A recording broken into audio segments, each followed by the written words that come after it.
주의 전에 올라오신 여러분을 주님의 이름으로 환영하고 축복을 드립니다.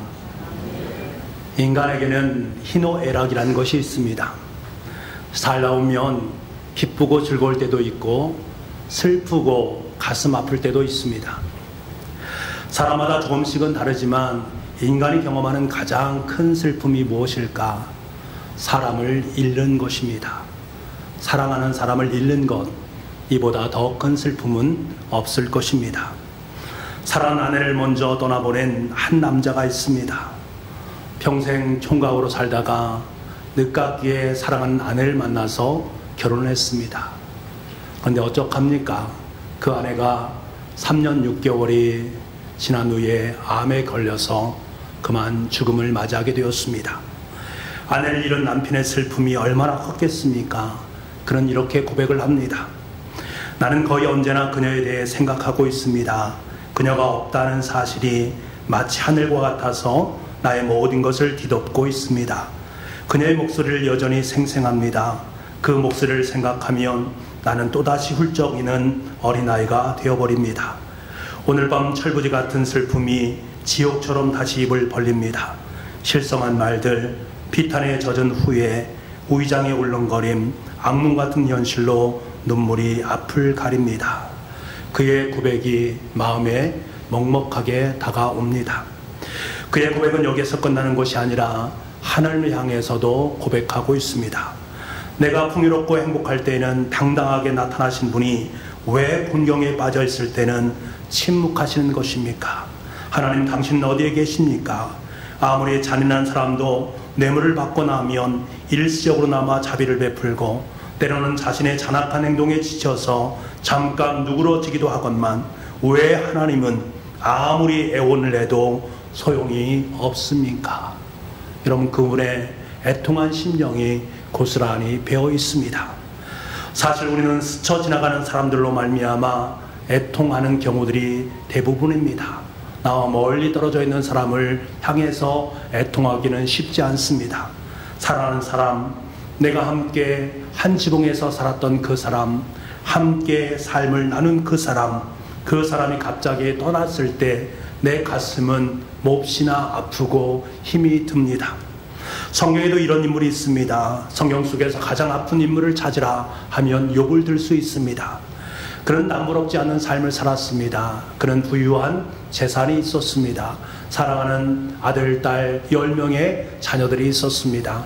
늘 하나님을 경외하면서 하나님을 예배했던 아름다운 가정이었습니다.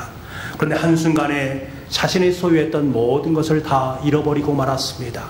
더 안타깝고 더 힘이 든 것은 사랑하는 10명의 자녀들을 하루아침에 모두 잃었다라는 것입니다. 이러한 창극 앞에서 그의 마음이 과연 어떠했을까? 그의 애통이 얼마나 컸던지 그는 자신이 태어난 자신의 생일을 저주하고 있습니다. 자신의 어머니 뱃속으로부터 하나님의 진노를 받아서 슬픔과 아픔 가운데 고통하고 있다라고 고백하면서 탄식을 하고 있습니다. 게다가 사랑하는 아내는 함께 위로하고 격려하면 좋을 터인데 그러하지 아니하고 하나님을 욕하고 죽으라라고 핑계를 합니다. 핀잔을 줍니다. 욥의 지독한 슬픔을 느낄 수가 있지 않습니까? 욥의 인생은 고통과 아픔의 인생이었습니다. 그런데 이러한 상황 가운데 있는 사람들을 향해서 주님께서는 오늘 말씀을 통해서 뭐라고 말씀하십니까? 애통하는 자는 복이 있나니, 슬픔 가운데 있는, 고난 가운데 있는, 애통 가운데 있는 그 사람들을 향해서 너희들은 복이 있다라고 말씀을 하고 있습니다. 어찌 보면 너무나도 어처구니 없는 말처럼 여겨지지 않습니까? 그런데 여러분, 사실 이것이 어처구니 없는 말입니까? 하나님께서 그들의 마음을 몰라서 이런 말씀을 하신 것입니까?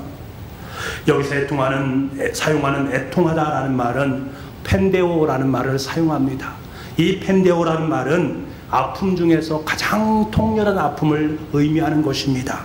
사랑하는 사람을 잃고 마음속에 통탄하면서 가슴을 치면서 통곡하는 사람의 애통을 표현할 때 쓰는 단어가 바로 이 펜데오라는 말입니다. 야곱은 자신의 사랑하는 아들 요셉이 죽었다라는 소식을 듣고 나서 곧 애통을 하게 됩니다. 자신의 옷을 갈기갈기 찢고 허리에 굵은 배를 두르고 땅을 치면서 식음을 전폐하고 날마다 통곡을 하고 있습니다. 여러분, 이것이 바로 펜데오의 아픔입니다. 그런데 여러분, 여기에서 말하는 펜데오의 애통은 일반적으로 사람들이 말하는 애통과는 차이점이 있다는 사실이 중요합니다. 어떤 차이점이 있을 것인가? 그 애통이 과연 누구를 향한 애통인가 하는 문제입니다. 세상에서의 애통은 손해를 보거나 남에게 속임을 당하거나 고난을 당할 때, 사랑하는 사람을 잃을 때에 이 애통, 아픔을 느낍니다. 하지만 예수님께서 말씀하시는 이 애통은 이와 다른 애통, 영적인 애통을 말씀하고 계십니다. 다윗은 하나님 앞에서 자신의 죄를 보았습니다. 그리고 하나님과 자신 사이에 올바르지 않는 관계를 맺고 있는 그 죄로 말미암아 자신이 얼마나 고통 가운데 있는가를 깨닫고 난 다음에 그는 하나님 앞에 납작 엎드립니다. 가슴을 아파합니다. 하나님을 향한 열망의 마음을 품습니다. 그의 고백의 소리를 한번 들어보시기 바랍니다. 시편 51편 3절 말씀입니다.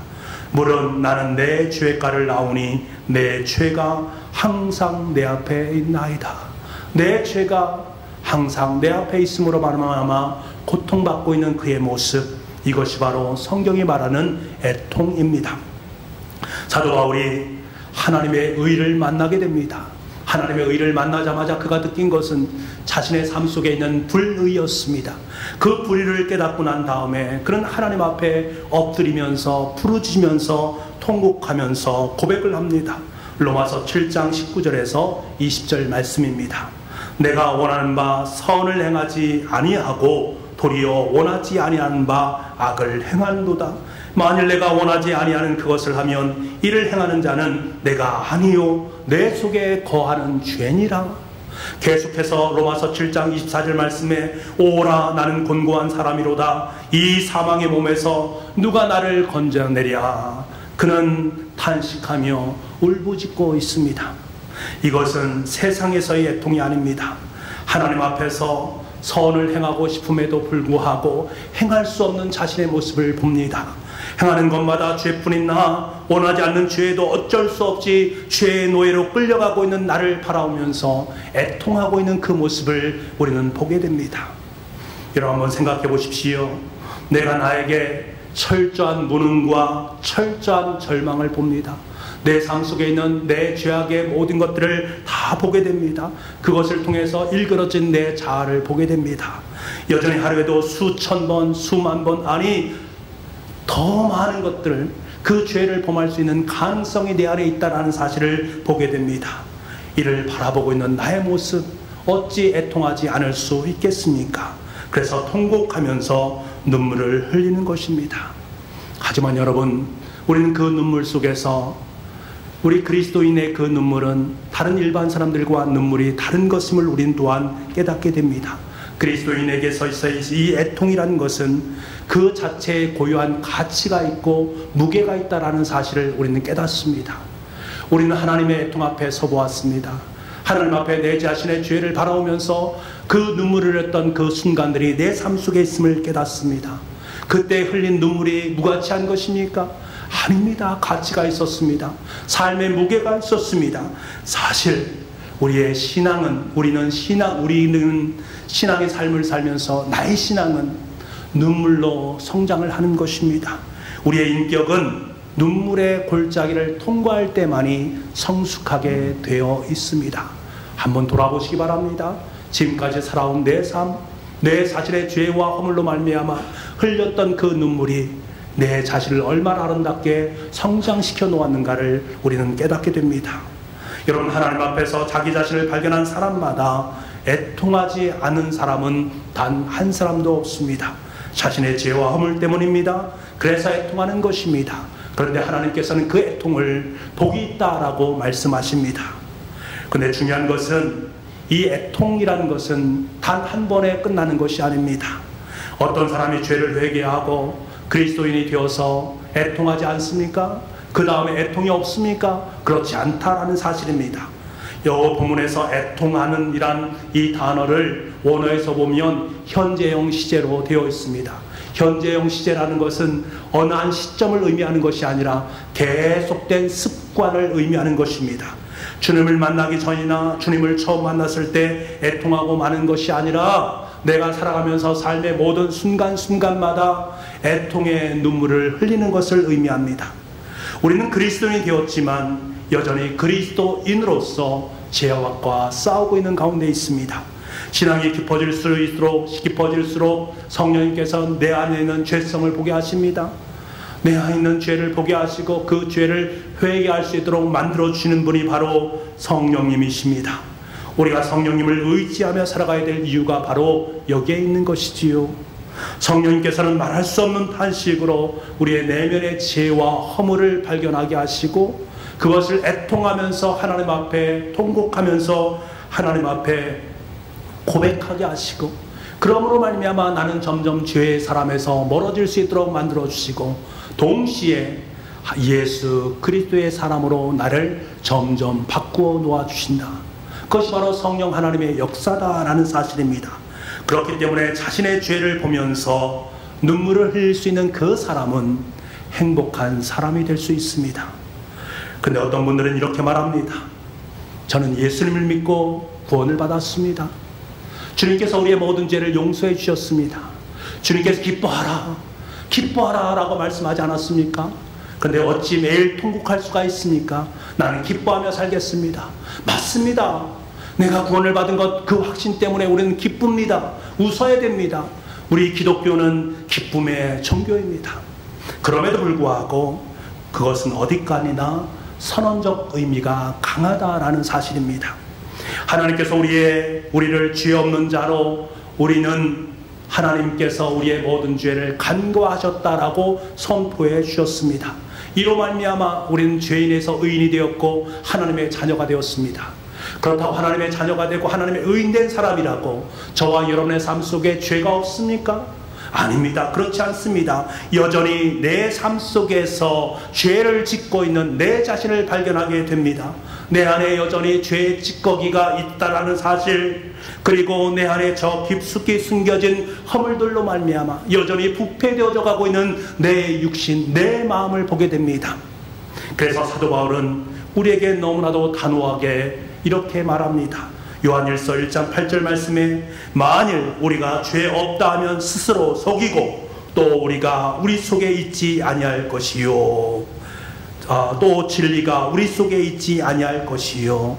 우리가 죄 없다 하면 스스로 속이는 것이다. 진리가 우리 속에 있지 아니한 것이다 라고 말하고 있습니다.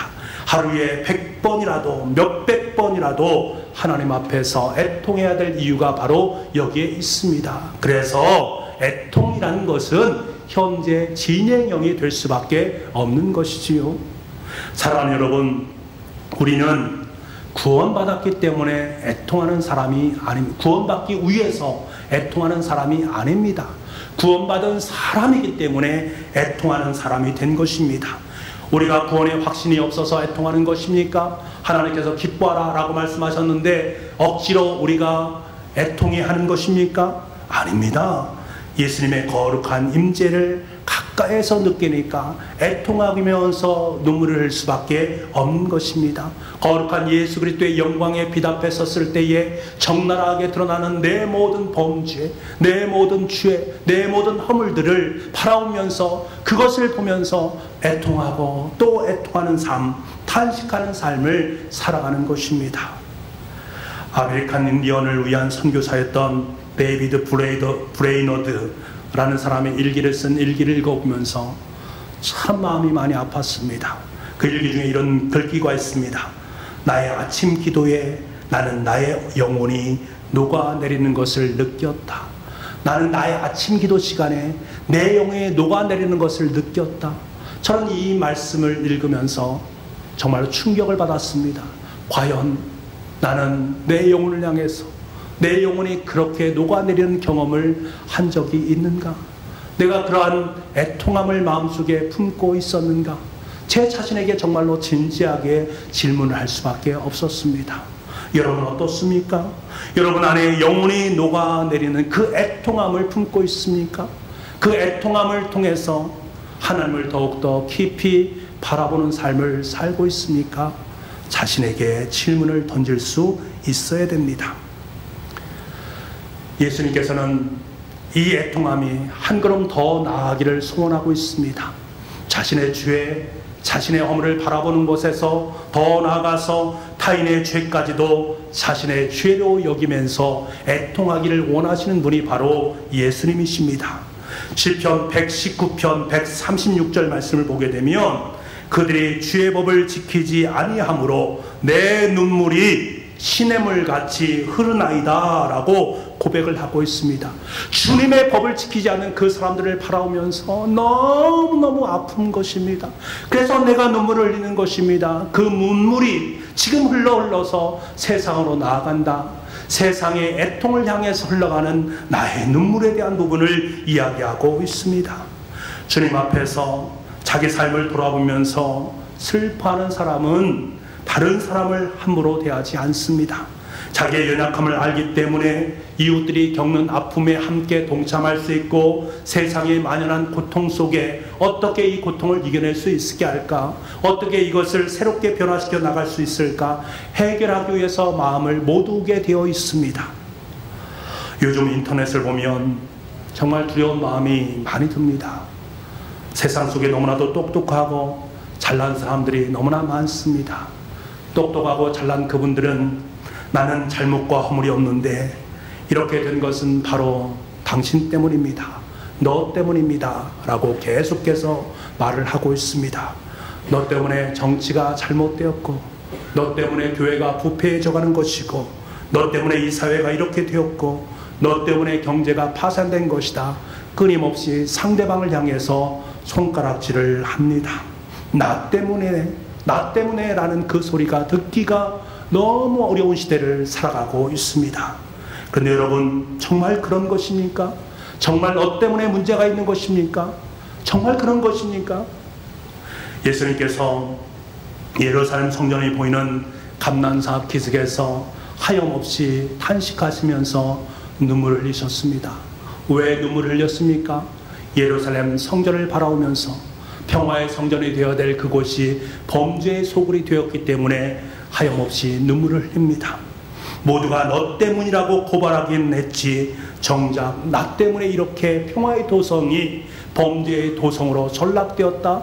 가슴을 치면서 한탄하고 있는 그 사람들을 만날 수 없음으로 말미암아 주님께서는 지금 애통하고 계신 것입니다. 바울도 애통합니다. 빌립보서 3장 18절 말씀을 우리 세 번역으로 함께 읽어보기를 원합니다. 같이 읽겠습니다. 시작. 내가 여러분에게 여러 번 말하였고 지금도 눈물을 흘리면서 말하지만 그리스도 십자가의 원수로 살아가는 사람이 많이 있습니다. 사방에 예수 그리스도의 십자가를 대적하는 원수들이 수두룩하다는 것입니다. 원수들은 자신 안에 있는 죄를 바라보지 못하고 모두가 저 예수 때문이다, 저 예수 때문이다 라고 말하면서 십자가를 원수로 삼고 서 있다. 그 사람들이 너무나 많이 있는 것을 사도 바울은 보게 됩니다. 이것을 바라보면서 너무나 마음이 아픈 거예요. 그래서 애통하고 통곡하면서 견딜 수 없는 눈물을 흘리면서 그들에게 편지를 쓰고 있는 것입니다. 여러분, 죄 없으신 예수님께서 인간의 모든 죄악을 대신 짊어지시고 십자가에 죽으신 것, 그것은 바로 애통의 최정점이라고 할 수 있습니다. 예수님은 그 애통의 최정점에서 저와 여러분의 죄, 이 나라 이 민족의 죄악, 사회의 죄, 교회의 죄악, 가정의 죄를 마치 자신의 죄처럼 여기시고 그 모든 애통을 다 담아서 십자가에 못 박혀 돌아가신 것입니다. 우리는 저 십자가를 바라보면서 그 속에 담겨져 있는 예수 그리스도의 애통의 심정을 읽어낼 수 있어야 됩니다. 저 십자가를 그냥 바라보는 것이 아니라 십자가를 통해서 그 예수님의 눈물이 내 눈물이 되어지고 그 눈물이 타자를 향한 아름다운 눈물로 변화되어질 때 그곳에 놀라운 하늘의 역사가 임하게 되는 것입니다. 오늘 많은 사람들은 이 땅에서 강해지려고 노력합니다. 적극적으로 열심히 수고하고 했을 때 그것이 성공을 이룰 수 있는 비결이다라고 말합니다. 자신의 성취를 위해서는 심지어 투쟁도 폭력도 그럴듯하게 마치 미화시켜서 정당화시키면서 이 폭력은 정당하다, 이 투쟁은 정당하다라고 자꾸 자신들을 합리화시킵니다. 자신이 남에게 저지른 잘못은 어떻게 해서라도 정당화시키면서 정작 자신이 다른 사람에게 한 잘못에 대해서는, 아니 다른 사람이 나에게 한 실수에 대해서는 절대로 용납을 하지 못하는 이 시대에 남의 눈물은 안중에도 없이 오직 자신과 자신이 속한 공동체만을 위해서 살아가는 이 시대 속에서 애통의 눈물, 나 때문에 이루어진 그 애통의 눈물을 찾기가 너무나도 어려운 시대입니다. 하지만 주님의 방법은 정반대입니다. 오히려 타인을 위해서 애통하며 기도하라고 말씀하십니다. 너 때문에 그런 것이 아니라 나 때문에 그런 것이다 라는 사실을 인정하라라고 말씀을 하고 있습니다. 이 사람이 바로 주님의 소금이고 빛이다 라고 선언해 주시고 계십니다. 여러분 어떻습니까? 여러분 어떻습니까? 여러분 때문입니까? 아니면 저 사람 때문입니까? 나 때문입니까? 이 사회 때문입니까? 다시 한번 하나님 앞에 진솔하게 내 마음을 토로할 수 있는 시간이 될 수 있기를 간절히 소망합니다. 우리가 교회만 생각하면, 이 나라 이 민족만 생각하면 눈물이 앞을 가립니다. 교회가 잘못된 모습이 있으면 나는 눈물을 흘리면서 무릎을 꿇게 않겠습니까? 이 나라의 민족이 잘못된 길로 가게 되고 정의가 물같이 공의가 강같이 흐르지 않는 그 모습을 바라보면서 우리는 무릎을 꿇고 하나님 앞에 탄식하면서 기도합니다. 애통해하며 하나님께 기도합니다. 여러분 중요한 것은 하나님이 그것을 보신다라는 사실입니다. 그것을 보시고 그 사람 때문에, 너 때문에 네 교회가 살아나는 거야. 너 때문에 이 나라의 민족이 다시금 하나님의 나라로 변화되고 있는 거야 라고 우리에게 위로하시고 힘을 공급해 주신다라는 사실입니다. 여러분 자녀를 사랑하십니까? 교회를 사랑하십니까? 이 나라의 민족에 대해서 아픔을 느끼십니까? 애통으로 눈물을 흘리시기를 간절히 소망합니다. 우리가 무릎을 꿇고 흘린 그 눈물을 주님께서는 사용하시고 계시다라는 사실, 그 눈물을 사용하셔서 교회를 변화시키시고 이 나라의 민족을 변화시켜 나가신다라는 사실을 꼭 기억하시기 바랍니다. 자녀들의 부족함을 느끼십니까? 교회의 연약함이 보이십니까? 이 민족의 부끄러움이 보이십니까? 왜 하나님께서 저와 여러분에게 그 모습을 보이신 것입니까? 세상 사람들은 그 모습을 바라보면 손가락질합니다. 잘못되었다라고 말합니다. 그리고 질타를 합니다. 험담을 늘어놓습니다. 하지만 우리에게 이것을 보이신 이유는 그 부족함은 바로 내가 채워야 될 부분이다. 그 부족함을 위해서 애통하는 그 마음으로 너의 눈물로 그것을 채울 때에 그 속에 변화가 일어난다라는 사실을 우리에게 일깨워 주십니다. 어찌 나의 눈물이 없이 우리 자녀들이 잘 되기를 소망합니까? 어찌 나의 눈물의 기도 없이 교회가 든든히 서기를 바라십니까? 어찌 나의 애통하는 그 마음 없이 이 나라 이 민족이 바로 세워지기를 소망합니까? 모든 것은 다 거짓말입니다. 사랑하는 부부가족 여러분, 애통하는 마음을 품으시기를 바랍니다. 그 사람이 복이 있다라고 주님께서는 말씀해 주십니다. 우리가 주님 안에서 애통하기만 하면 이미 우리는 복을 누리고 살아가는 사람입니다. 그럼 그 복이 무엇인가? 오늘 말씀에서 주님께서는 위로의 복에 대한 부분을 말씀해 주십니다. 애통하는 자는 복이 있나니 그들이 위로를 받을 것이며, 이렇게 애통하는 자에게는 진정한 위로가 하늘로부터 우리의 삶 가운데 임한다라고 말씀해 주고 계십니다. 여러분, 땅에 있는 것들은 아무리 좋은 것이지만, 아무리 위로를 준다 해도 일정 기간이 지나면 그 위로는 다 흩날리는 먼지에 불과합니다. 사람들은 온갖 형태로 자신의 안전을 지키려 하고 위로받을 제목들을 다른 사람에게서 얻으려 하고 그렇게 합니다만, 결국 땅에 있는 모든 것들은 다 사그러지게 되어 있습니다. 이것들은 진정한 위로가 될 수가 없습니다. 사람들에게서 위로받으려 하지 마십시오. 그것은 순간적인 위로일 수밖에 없습니다. 여러분 야곱을 보십시오. 야곱은 땅을 바라보는 인생 아니었습니까? 하나님의 약속의 말씀이 있음에도 불구하고 그 약속의 말씀을 붙잡지 못합니다. 대신 땅의 것들에 관심을 쏟습니다. 그래서 아버지 힘과 형을 속임으로 말미암아 복을 쟁취하고 편법을 써서 복을 얻게 됩니다. 하지만 정작 그에게 남겨진 것은 무엇입니까?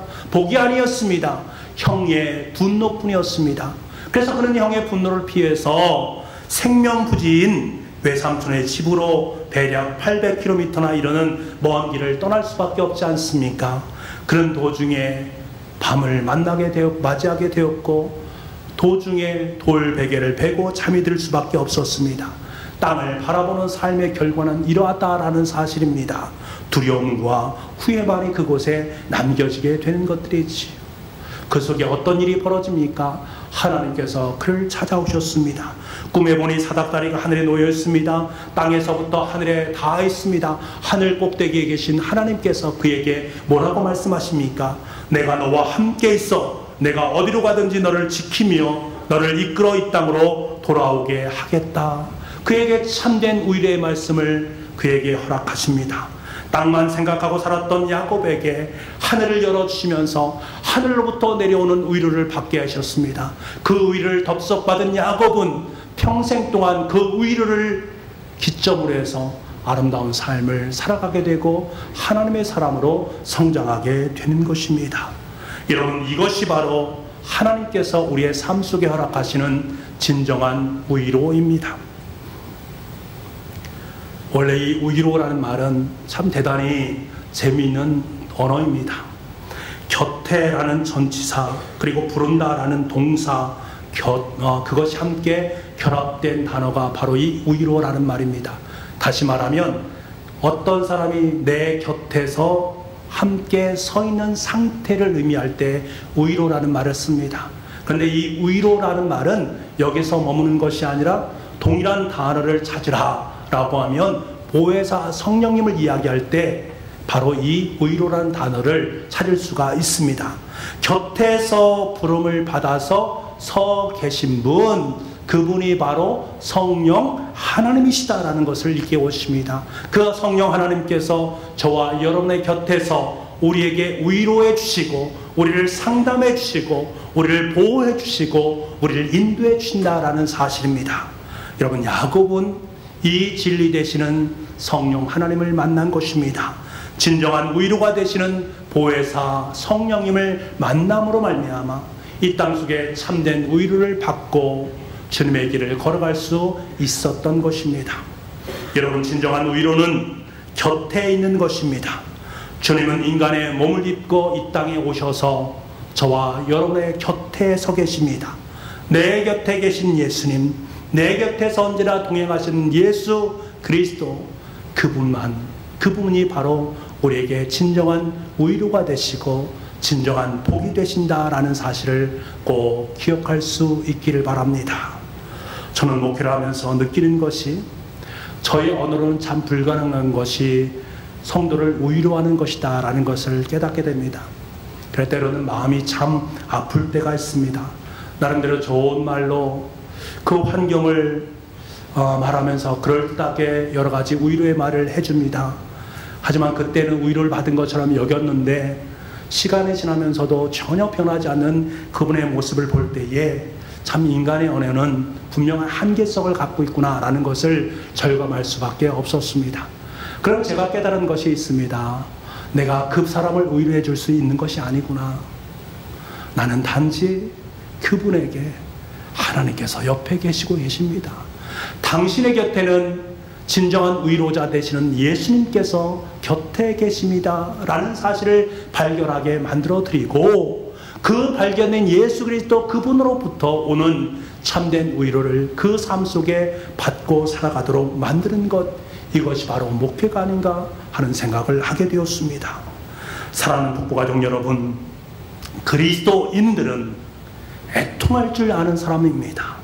애통은 아무나 하는 것이 아닙니다. 사랑하는 사람만이 애통할 수 있습니다.